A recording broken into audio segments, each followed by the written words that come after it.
Yeah, we talked about, before I jump onto Keaton here, we talked about having to win the rebound battle, and I thought in the first half we got good shots that we didn't make, and I thought our offensive rebounding effort was kept us in that. I'm really proud of our group because we very easily could have been down 12 to 20, in that first half, and when you face Purdue and Braden especially, coming off a loss, that you're going to get their very best.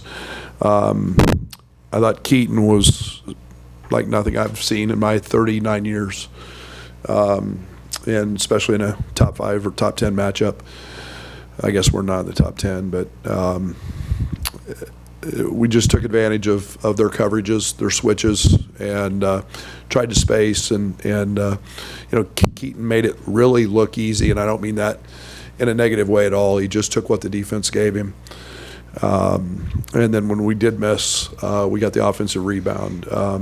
Really proud late. They went into coverage. Keaton made the right plays, got Tommy a couple wide open threes. He made a cross-court pass to Jake Davis for a 3. And then we withstood Braden. Braden had a spectacular night. I thought that the rebounding was the key. I told our team, I thought if we could out-rebound them, we could win the game. But it was 2 high-level offensive teams that showed why tonight. And so they're awfully good. They're very, very good for a reason. Braden's one of the best point guards in the history of this league. And tonight was probably the night we had the best player on the court. Okay, question for Keaton. Keaton, could you talk about how Purdue switching their big men onto you kind of opened up opportunities to score from deep? Yeah, I think the switches really opened a lot of space, especially with our bigs being able to shoot as well as they can. It just allowed me to have a lot of space to try to create, and then first bucket just get into the basket, and then they started playing off, just knocking down shots, and that's really what led to it. Can you tell me the emotions of coming into Mackey and putting 46 in a win? Yeah, it's a crazy thing that I really never thought that I would do. But I just let the game come to me, and it was my night tonight. And I think my teammates knew that too, so they were trying to find me the ball, and let me just go to work, and that's what happened. Yes, Keaton. I mean, after maybe Wednesday wasn't your best shooting night, just to hit a couple early, did you feel like it set you in a rhythm?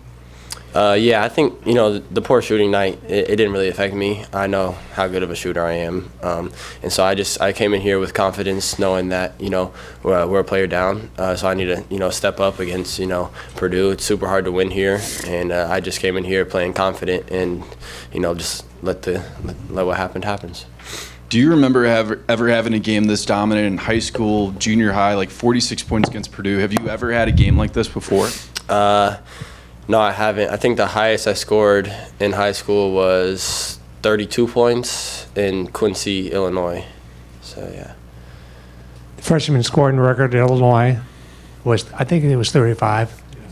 Breaking that, what does that mean to you? It's a great achievement for this program. For me, I'm just super happy that we came in here, we stuck together, we played tough, and we ended up getting the win. As Keaton, in the last couple minutes, what differences did you see in the Purdue defense where maybe you were able to get Tommy and Jake, David, get involved for those threes? Yeah, they started putting 2 on the ball, trying to get the ball in my hands, and I just got the ball out quick, found our bigs and shooters outspaced, and they made some big time shots, especially late clock shots. They knocked them down.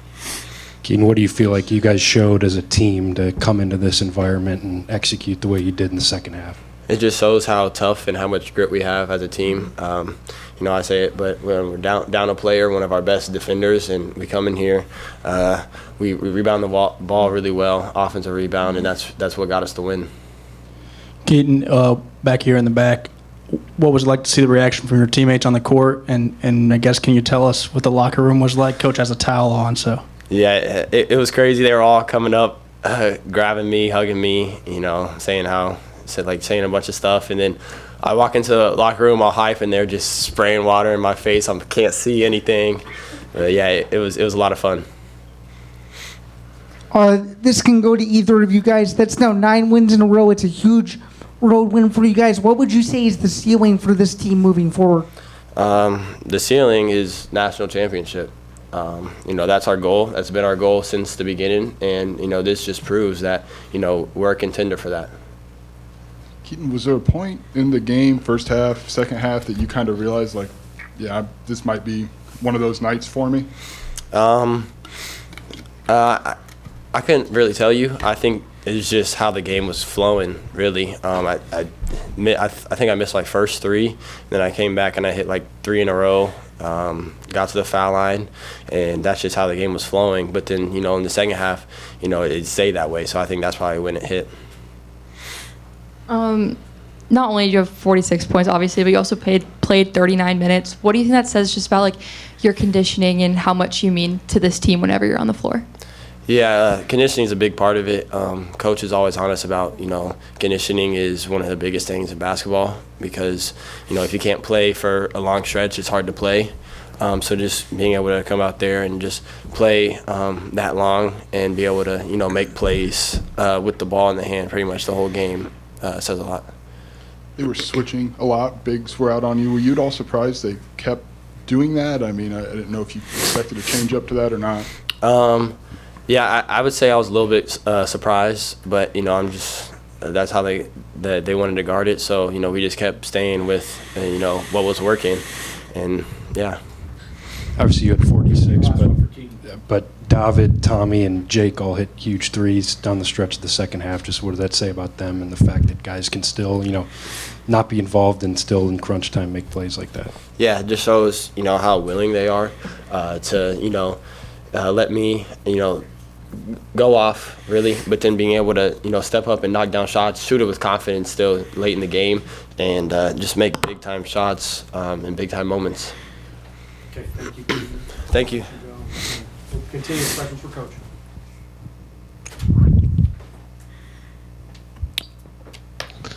Brad, when shots aren't falling for anybody but Keaton, what allows this group to maybe stay locked in and offensive rebound like they did and defend when they could?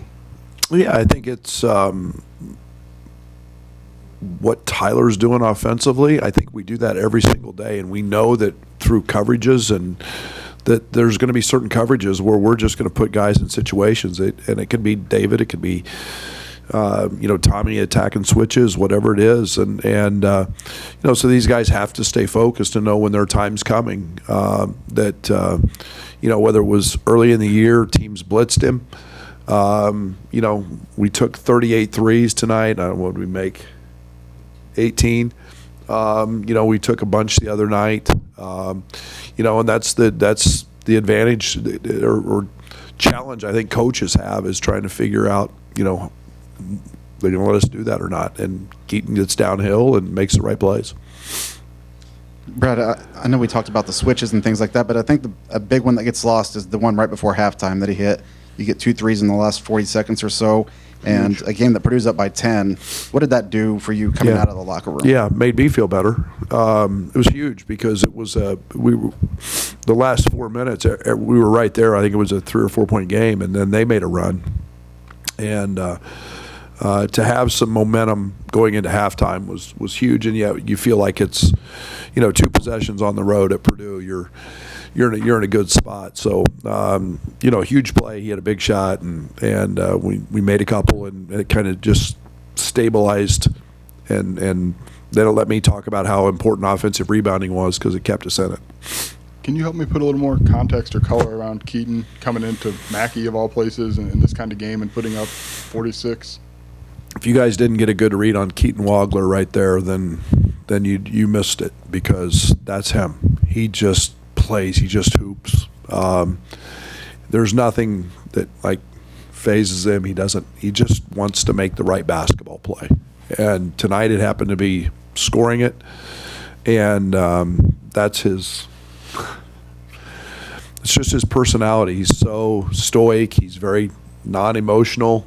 He's excited, yes, and his teammates were thrilled. But that's the beauty of Keaton. And the more impressive thing is he takes the emotion out of it in a venue with 15,000 people all against him, and he just plays. He just took what the game gave him. Coach, what's the closest thing you've seen as a coach to that game? Is there something kind of did that remind you of another game? Coach, either a head coach. Yeah, you forget I was as an assistant, not as a head coach. I haven't. As an assistant coach, I was very fortunate. I got to coach Michael Beasley. So Mike averaged 26 and 12 as a freshman. So there were a few of those sprinkled in there. But for a guard to do it, I don't know if I've seen many, and especially to do it here and in that environment. Brad, your 100th Big Ten win, and I don't know if you've had a better one as far as road environment, Mackey Arena. I mean, how special is that?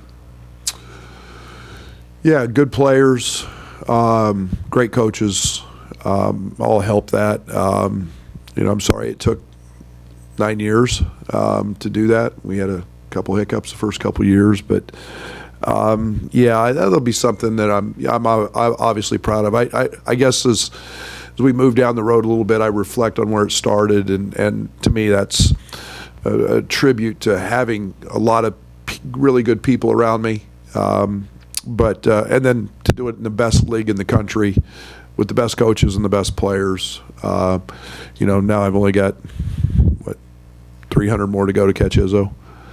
So, but no, it'll soak in at some point that I've been very blessed to still be the basketball coach here, going on 9 years and win some games.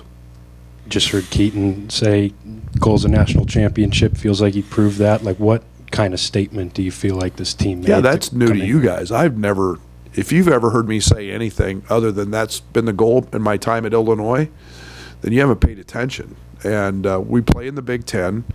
We're good, and we have been, and we haven't got there yet. Just got to keep knocking on the door, and that's always the goal. I start every season with that simple conversation, and we try to recruit to that, and young men who want to be a part of trying to achieve that. Brad, those last 4 possessions where he found the open man when he already had 46, is that learned behavior or is that just him? Yes. It's what you don't coach is his. I've said it many times. The great thing about Keaton for somebody 18 or 19 years old is his decision making, and he has the ability to always make the right one. And it's just speaks volume. I mean, he had 46. Could have been a selfish pig and said I want 50 and whatever. He doesn't. The game just flows to him, and he's going to make the right basketball play almost every time. David wound up playing 28 minutes, but what was he maybe kind of dealing with to be questionable before the game? And any update on Jason as well? He twisted his ankle yesterday in the last 2 minutes of practice, and has been rehabbing like crazy till 1 a.m. and then early this morning, and at shoot-around this morning, it was probably iffy. But the greatest drug of all time is adrenaline. But, he just tough kid, man. Super tough kid, and great competitor. And 29 minutes and hits a big 3 and led us in rebounding. Got time for 2 more. Coach, I know that you take games day by day, night by night, but another couple ranked matchups on the road coming up over the course of the next couple of weeks. How does a win like this help to kind of carry momentum into those matchups on the road? Welcome to the Big Ten, right? It's what you go through every single year in this league is stretches where you've got the best opponents and they all do something different, and it's an unbelievable challenge to go play anywhere in any venue, and against the coaches and the players in this league, it's a challenge. So we'll try to make it home safely, and start worrying about the next one shortly thereafter. Coach, in the back here, I'm curious, besides what this game means for your team and rankings, any of that, Jason National Championship, just as the leader of these guys and the relationships you built with them, what's it like to see them celebrate each other and celebrate Keaton after a win like that? Oh, it's so awesome. That's why you do this. That's why coaches do that. You love for those moments. And, that locker room today, when they're 45 years old, they're all 50 years old, and they're all going to remember that locker room. And there's special moments that happen throughout the course of a career. That will be one. And like I said, our secret sauce is our connective mentality, that how close this group is, how dialed in they are, how much love they have for each other, and that's our secret sauce. And for a guy to have a night and see his teammates that happy, man, that's what this is about. It's a team game, and everybody's night's coming. And it was Andre the other night when he had 30 and 9 rebounds. So we just pass it around.